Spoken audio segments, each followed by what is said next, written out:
My name is Dennis Oulahan, and I'm an immigrant from 414. That's the area code for Milwaukee. And I think Nestor invited me to participate tonight as an ally of immigrants and someone who's studied culture and sometimes battled with culture a lot of my life. In 1997, my family and I participated in a Fulbright teacher exchange in Mexico City. And we exchanged with a woman named Tere Gutierrez. And Tere and her son Christian moved into our house in Milwaukee, and she worked for the Milwaukee Public Schools. And my wife Ann and I and our children Kevin and Maggie moved into Tere's house in Naucalpan, which is just outside of Mexico City. And I worked in a school for students with significant special education needs. And it was like almost a complete exchange. We exchanged houses, we exchanged jobs, we even exchanged dogs. And the first week we arrived in Milwaukee. After about a week, they had a meeting of all of the participants in the program who were all over Mexico working, all Americans. And it wasn't just teachers. There were researchers and professors and agronomists and economists. And we got all these people in a big hotel ballroom, and the first person who addressed us was an American woman who had lived in Mexico for 30 years.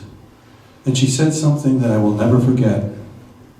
She said, "You've just arrived in a country that values two things above all others: children and food." And I was in the back row and I went, "Yes!" When I got to my school, teachers are teachers wherever you go in the world, and educators are educators wherever you go in the world. And I got along with everybody right away, with one exception. There was a teacher in the early childhood program who was married to a general in the Mexican army. And she arrived at school every morning in an official car driven by a soldier. And she seemed to feel that her husband's position put her at a status above all the rest of us in the school. And she hated Americans.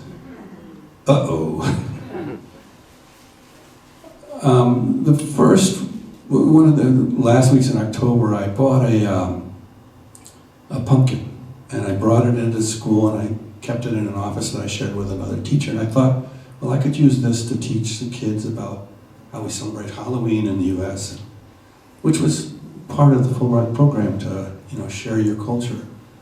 And you actually, at that time, you could see some little symbols of Halloween the way it's celebrated in the U.S. But really, October and the beginning of November belonged to the Day of the Dead. People made these elaborate altars, they're called ofrendas, and lots of flowers, especially marigolds, and candles and pictures of the person who had passed on, who you were honoring. For adults, oftentimes they put in their favorite things, a favorite book, their favorite liquor, a bottle of their favorite liquor, a pack of their favorite cigarettes. And the ofrendas for children were more poignant, because oftentimes they'd include a soccer ball or a favorite toy. And there was a big ofrenda in the entrance to our building, the school, and many of the teachers were working on ofrendas in their individual classrooms with their kids. And one morning, a teacher called in from the Cognitive Disabilities program and said that she wouldn't be in school that day, so the principal asked me if I would take her class, and I said, sure. And I knew she'd have a lesson plan all ready for me in her desk, but I worry, and I thought, well, I could run out of things to do before this day is over. Plus, maybe I could do a lesson on Halloween in the United States.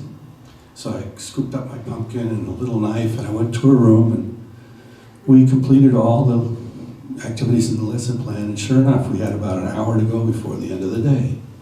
So we sat around a table and we carved a jack-o'-lantern.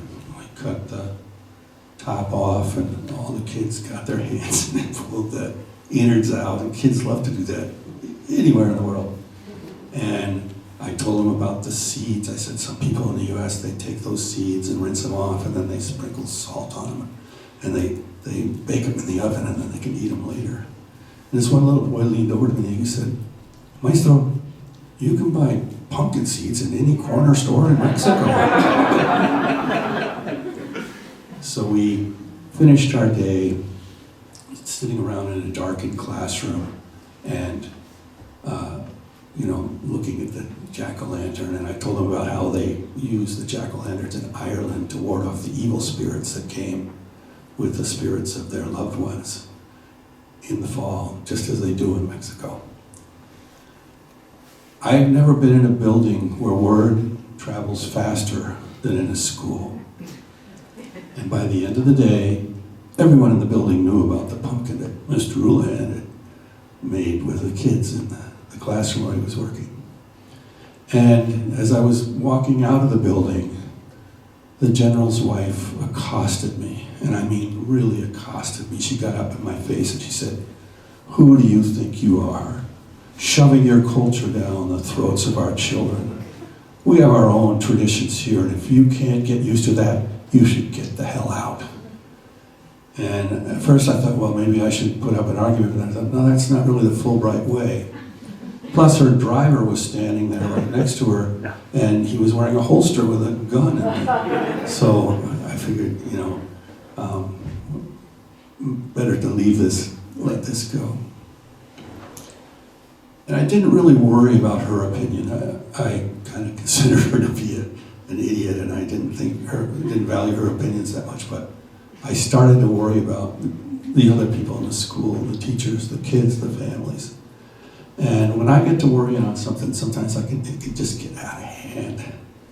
And so I went back to our house, to Tere's house, and the whole night I was just like, oh, what did I do? Did I mess up? Did I make a horrible mistake? And it just kind of circled, and the same thing at school the next day. I'm just, have I destroyed the diplomatic relations between the Mexico and the United States?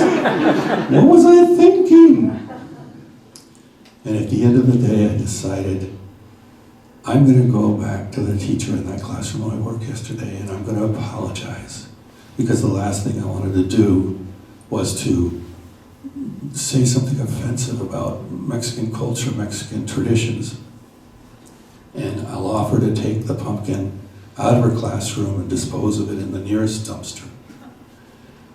And when I went into the room, as soon as I got into her room, I knew I had nothing to worry about. That teacher and her students had spent the day creating this beautiful ofrenda on her desk. And there were pictures of people from the teacher's family who had passed on, and people from the kids' families who had passed on. And dead center in the middle of that ofrenda was the jack-o'-lantern we had carved the day before. And as I said, word travels fast in a school. And by the time I was on my way out of the building, everybody knew what had happened. And everybody knew about the confrontation with me and the general's wife, and everybody was on my side. So as I was walking out, I ran into the general's wife, and I didn't want to rub it in, but I did say, "Oh, Maestra, you should go by the room where I was working yesterday. They have the most beautiful ofrenda, and I really love it." But I said it very gracefully. Thank you.